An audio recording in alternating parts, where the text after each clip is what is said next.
Do the rich people cringe and say, don't tell them that, Robert? Yes. Don't tell people what you know. Right. Keep them poor. So my father was the head of education, PhD, all that stuff. I go home and ask him, said, why don't we learn about money in school?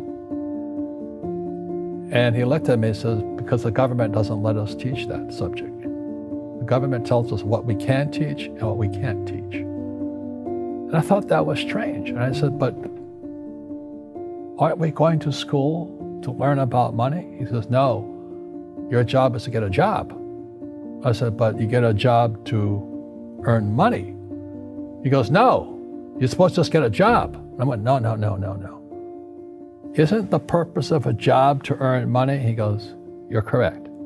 I said, so why don't I just learn about money? I can skip the job part, you know? And he got flustered and he said, if you want to learn about money, why don't you ask your best friend's father about money? And I said, why? That's Mike. So why ask him? He says, because Mike's father is an entrepreneur. And I said, what are you? He says, I'm an employee. I'm a government employee.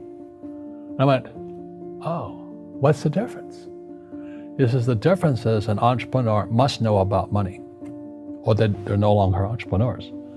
And he says an employee doesn't have to know anything about money, because the government will take care of them, the company will take care of them. So I'm all confused.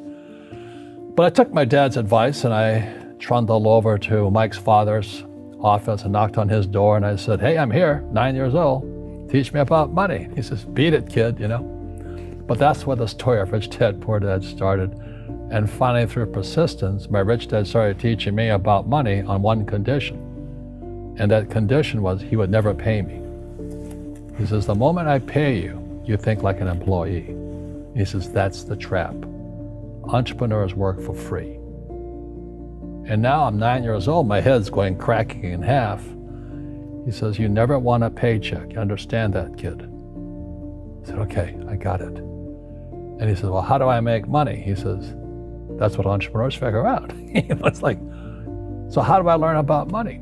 So he would just break out a Monopoly game board. So I would work for free. I'd pick up cigarette butts, and he had hotels and restaurants, and I would clean and do menial tasks. And as I got older, I started getting into office work and marketing and accounting, and I was an apprentice basically, but I always worked for free. And he would teach me about money, but the way he taught me about money was playing Monopoly. And finally one day I got upset. I said, well, when are you going to teach me about money? He says, what do you think we're doing? We're playing Monopoly. He goes, no. What do you think we're doing? We're playing Monopoly. He says, what do you think we're doing? So I don't know. I'm teaching you about money. And then that's when, you have one greenhouse. He says, there's many formulas for great success in money. There's thousands of them, but one of the best ones is found on the game of Monopoly. It still is today. 4 greenhouses, 1 red hotel. I said, what? He says, one of the greatest ways to acquire great wealth is playing Monopoly in real life. 4 greenhouses, 1 red hotel. Is that all there is? He goes, that's it. And he says, what do you think I'm doing? And I went, I don't know. So then he took me out and he showed me his greenhouses. And 10 years later, when I was 19, I was now in school in New York, and I come back to Hawaii, and Rich Dad had bought the biggest piece of land smack dab in the middle of Waikiki Beach. And when you go to Waikiki Beach today, you'll see the Hyatt Regency Hotel. That was his hotel. Just like the game of Monopoly. Just like the game of Monopoly. Acquired assets and they became bigger assets. He just kept what's called an assemblage, because that property wasn't that big at the time. So he had to buy out all the small guys.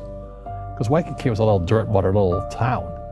So he'd buy out this shop owner and buy that shop owner. And it took him a while, but he finally assembled this large piece of property. And then he and Hyatt put up this giant hotel. It just sold for $800 million. So that's how I learned about money.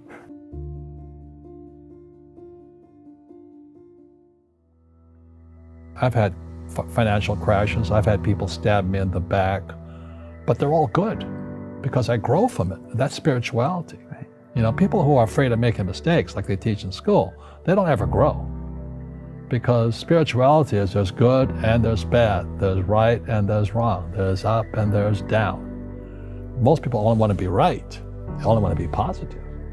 Well, you can't have that. That's not reality. Well, I wasn't poor by most people's standards, but I came from a family with a poor attitude, if you know what I mean. Because rich, poor, middle class, poverty starts with a fundamental attitude. Poverty is passed on. It's taught in your families. And middle class is taught in families. And so the people right now who are sitting at home, who are struggling financially or worried about money or unhappy, they may be making a lot of money, but unhappy with what they're doing, it was probably taught to you. Your super ego was taught, get a job, work hard, or you'll never be rich, or the rich are evil, or whatever. The school system will never teach you about money. The school system was designed to teach you to be an employee, which is important, or a doctor or a lawyer, a specialist, but never about money. And what most people lack is real business knowledge, like accounting, like debt, like taxes. You got to know that stuff, but they don't teach it in school to anybody. So, and then when people ask me, how did your rich dad learn this when your poor dad, a PhD, didn't? And the answer is very simply, my rich dad, who's my best friend's father, his father died when he was 13. So his rich dad had this family business at 13 to run. So he had to drop out of school, which was his blessing. There's blessings, and sometimes the blessing doesn't look like a blessing, but it turned out to be a blessing. And then his teachers became his bookkeeper, his accountant, his attorney, his banker, his real estate agents. So he has what I call real teachers, not these fake teachers in school. You see, most teachers in school, they're out of ethics. They teach subjects they themselves don't practice. I asked the teacher, I said, I'm in my third year of calculus now. It was called strength of materials. I said, am I ever going to use this stuff? He goes, no. I said, why do you teach it?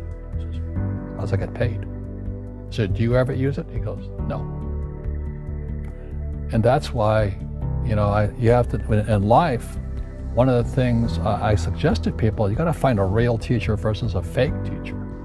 And a fake teacher is somebody who doesn't do what they teach. And a real teacher is doing what they teach every day. So my accountants, my attorneys, they're in it every single day. That's how I learn, because every day I'm solving problems in my business. So I have accountants and attorneys and bankers and all these people on speed dial because I'm solving problems with my team. I see you giving this knowledge out, and Yeah. do the rich people cringe and say, don't tell them that, Robert? Yes. Don't tell people what you know. Right. Keep them poor. But unfortunately, the poor, as was in the Bible, I'm not real religious, the poor will always be amongst us because it starts up here. Right, it's that fear mentality. It's in their words, and the words become flesh. Again, I'm not really religious. I flunked out of Sunday school also. But when they say I can't afford it or I can't do that, they go down. They become what they say. My PhD daddy says, what do you think I am, made of money? I can't afford that. And my rich dad would say, that's why he's poor. Poor people say, I can't afford it, I can't do that, I don't have time. Because this is an escape. It's an escape, you know what I mean? It's easy to say, I can't afford it. And your rich dad used to say what instead of, I can't afford it? How can I afford it? How can I do that? What would it take, or why should I do that? He says that a question opens the mind, a statement closes the mind. See, when you say, I can't afford it, your mind shuts down, and you become what you say. Rugby is a team sport, but so is soccer. The rules are different. And other people are golfers. They play by themselves. And so everybody's different. So my game financially is business, number one. Second is real estate.